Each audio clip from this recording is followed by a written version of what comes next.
So, ladies and gents, just enjoying my decaf green tea bulletproof. So yeah, it's caffeine free, no issues there, but still gets all my healthy fats in for the day. And with no further ado, let's get straight into this Q&A. Now, I made the rookie mistake of I have a sales call in approximately 12 minutes, so I'm going to need to rush through this. I think I could probably be like 2-3 minutes late to the sales call. It's fine, Danny will just do a bit of rapport building at the beginning. But yeah, I do need to speed this one up. So question number one is, since you're interested in biohacking and health so much, aren't you afraid to use Airpods because of the EMF? I can understand the thinking behind that. And look, in an ideal world, you would have no EMFs around you at all. But you need to understand that the amount that your phone is usually in your hand, or at least for most people, that will, and especially the fact that your phone is in your pocket right next to your crotch, that will do far more damage than, an hour a day of having AirPods in or whatever it may be. So, no, I'm not really that concerned, to be honest. And look, guys, there's a full hierarchy of things when it comes to nutrition, sleep, just abstaining from alcohol and caffeine. And obviously you can use these things if and when you please, but just in general, like caffeine is horrible for you. Alcohol is terrible for you. All these things. But anyways, long story short, it's so low down on the pecking order. For me, EMF, I don't have any EMFs in my bedroom, and that's super, super important to me. But when it comes to like things like, EMFs in, when I'm using AirPod use and this and that, AirPods just give me so much pleasure, and they add so much value to my life compared to like, say something like just having wired headphones or whatever, that for me, it's worth it. It's fine, to be honest. So yeah, there's just much bigger wins out there, in my opinion. Next question is, hey Iman, my question is on a scale of 1 to 10, how would you rank the year 2020? Basically, how's 2020 been for you so far, personally and professionally? I hope it's, P.S. I hope it's somewhat been good considering the pandemic and all. So 2020 definitely started off quite shaky for me. January, just because I had some personal stuff, which definitely shocked me. I don't really want to go too far into detail, but like, I had someone close to me, or who I let become close to me, really, really take advantage of me, really, really, really screw me over. We're talking blackmail, we're talking, stealing from me, we're talking hitting me from a personal side. And I guess that made me very, I went into the year very, very jaded, because, it was one of those things. I don't know if you ever seen like, that Kevin Hart's documentary on Netflix. It wasn't obviously the same circumstances, but where like literally like one of his, like someone he considered a brother, like basically extorted him for money. Similar, not exactly the same, similar sort of thing happened to me where like, I got used pretty freaking bad, and it was quite a shocker to me. So yeah, that wasn't ideal.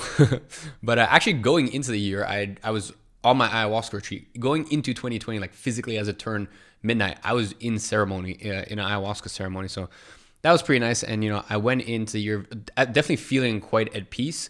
But then, as I said, January was quite difficult for me, dealing with this thing.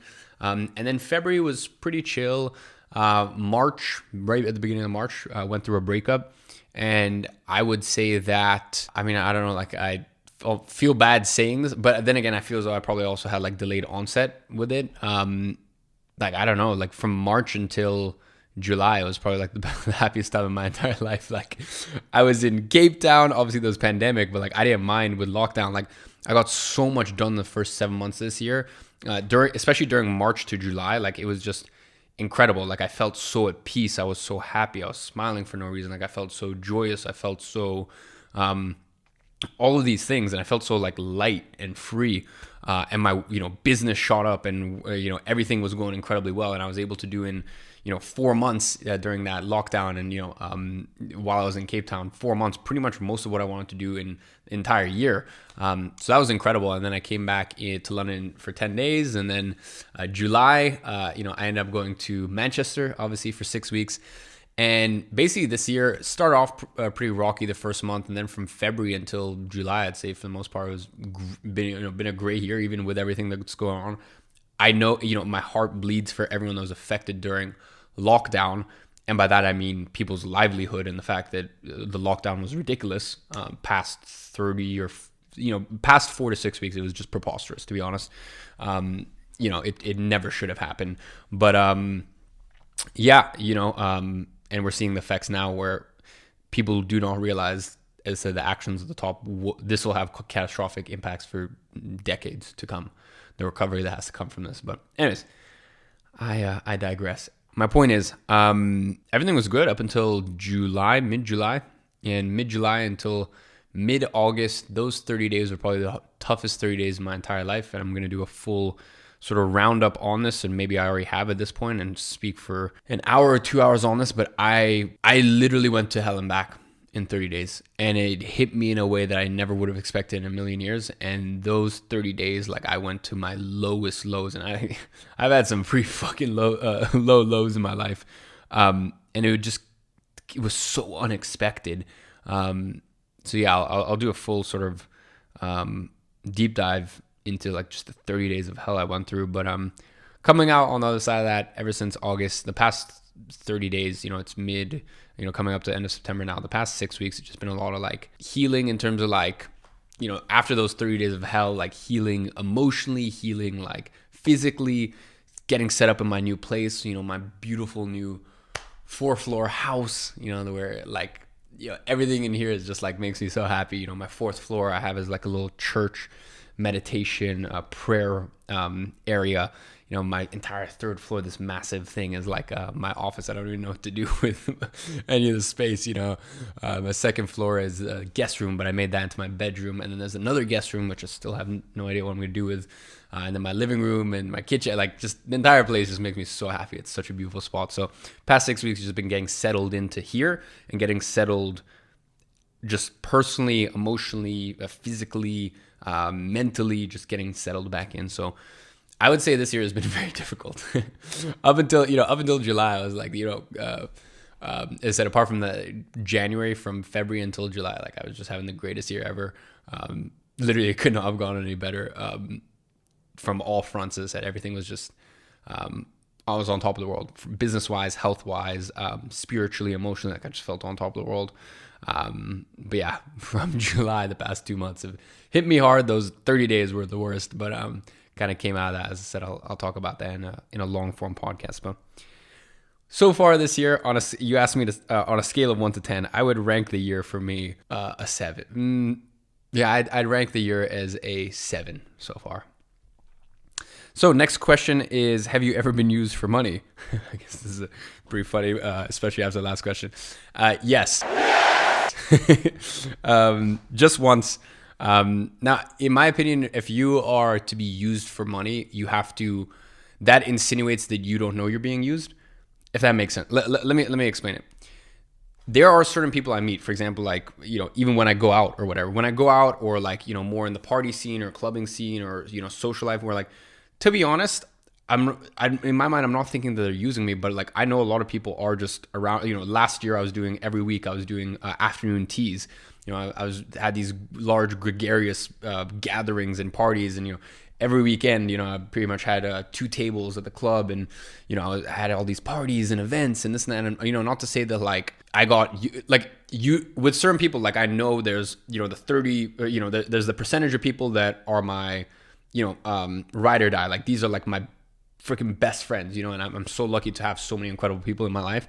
Then there's the portion of people that, to be honest, are probably along for a fun ride. Like I don't blame them. Like, when you see like, a young dude, has his business, has a lot of cool shit going on, has these multiple companies. I was having, the GrowYourAgency event and the Gadzhi launch party and like multiple events outside of that. And then like afternoon teas every Friday, to wind down from the week. And I was going clubbing, and, I had tables, and like I had friends who own restaurants and hotels and clubs, and they had events, and I would bring, my friends, you know what I mean? Like, I don't want to, not to say that they use me, but it's just like I know some people are inevitably going to be along for a fun ride. Right.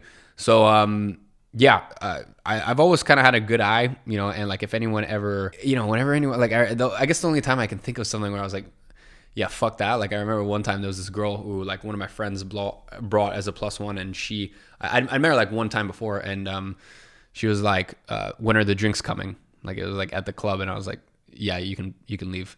And she's like, what? And I was like, yeah, you can leave. If that's all you're interested in, yeah, you can fuck off. So yeah, like I'm not ever going to take someone who is a leech. And that's one thing I'll say. I've spotted many leeches before, and like I just sense the energy and I just don't engage with it. I think it's different when you don't come from money. When you do, well, as I said, I guess I had such a weird childhood where I didn't come from money, but I was always around it because by association to the people I was hanging out with. So, I guess money was never a big deal to me. And, you're with all of these old money people. So you learn to carry yourself a certain way. But then also I had no money. So I was also not going to get fucking duped or taken advantage of. So, if I can think of one situation where I was like, yeah, I got fucked. I got railed for cash. There's one time specifically, yes, pretty bad. You live and you learn. Next question is, how do you get by the Facebook account suspension step by step? They track my IP, phone, and I can't even contact them. My accounts got banned for no reason, and I don't know how to make a new one without getting suspended in minutes. So, in full transparency, look, there's a myriad of different things that you can do, but when Danny, Kieran, and I all got our account, like personal access, banned in end of March, I believe it was, and I still don't even have access, right? Because I haven't bothered to set things up. So Kieran does it off of his sister's account, I believe, and Danny does it off of a cousin's account, I believe. So they never actually managed to get their accounts back. So they ended up just using a family member's account. So that's the only advice I can give you, is go through all the processes. Obviously, you want to have protection, and you want to go ahead and try and create another account and potentially use a different credit card or use a VPN / different IP. Sometimes you might even need to get a brand new computer. Excessive, I know, but sometimes you might need to. And clients of ours in the past have actually had to do that. And if all that fails, just use a family member's account and just advertise off of there. Just make sure they're in the same country as you and preferably the same city. So that's what we did, but I never went through that hassle. So whenever I am checking client ad accounts, it's through our client Bible, like our reporting spreadsheet. So I have a macro view, or we'll be on a team call, and then I'll just have they'll have the screen open on Zoom, and then I'll just have controller access. So next question is, how does it make you feel looking back on where you started as a kid with nothing but a loving mother? Fast forward today, having thousands admire you and the freedom to take care of anyone you wish, include yourself. It feels freaking incredible. But it feels very normal at this point, and it breaks my heart to say that because it shouldn't. And I feel as I'm a person who's grateful, but definitely nowhere near grateful enough. And it's crazy. Like, your life just becomes normalized. Like, you don't realize certain things. And how does it feel? It feels incredible, especially like. I don't know. I'm such a fucking mama's boy. Like, I don't know. Especially just with my mom, I'd say that's definitely the biggest one. Is like, my life feels normalized, and like, I don't know. I'm in this beautiful like 4-floor house, but I don't know. You could put me in a studio with a computer. More and more money I make, nothing really in my life changes, and I will always, even with this house, I could have afforded to move into a place like this 2 years ago. And, I kind of held it off, and I still only moved into this place because I got a spectacular deal. I didn't really need a 4-floor house. But nothing in my life really changes. I still go to vintage shops, thrift shopping, and I get pieces for like 25 pounds, and then I tailor them. And there's still certain things I look at, and I'm like, I'm not, like a car. I still don't own a car because for me, that's too much of an expense. You guys look at my watches, fair enough, but I literally make money on my entire collection. If I was to sell my entire collection that I bought in the past year, I would make 50, 60 grand, and I don't have to pay taxes on that because my watches, I don't have to pay capital gains tax on that because it's a hobby. So this is not an investment, this is a hobby. So they can't tax a hobby in the same way if you end up buying or at least in the UK, if you end up buying a book, some original Charles Dickens, and, you end up holding on to it for 10 years and you're an enthusiast, and, it goes up and you sell it, you don't have to pay tax on that. I said, at least in the UK. But, so nothing in my life really changes. So for me, more and more money I make, nothing really affects me. It's more my mom. Like, that's the thing that makes me the happiest. Ladies and gents, hope you guys enjoyed. I am 3 minutes late. So I think that's a reasonable time to head off and get on this sales call. So appreciate all you guys, and I'll see you in the next one.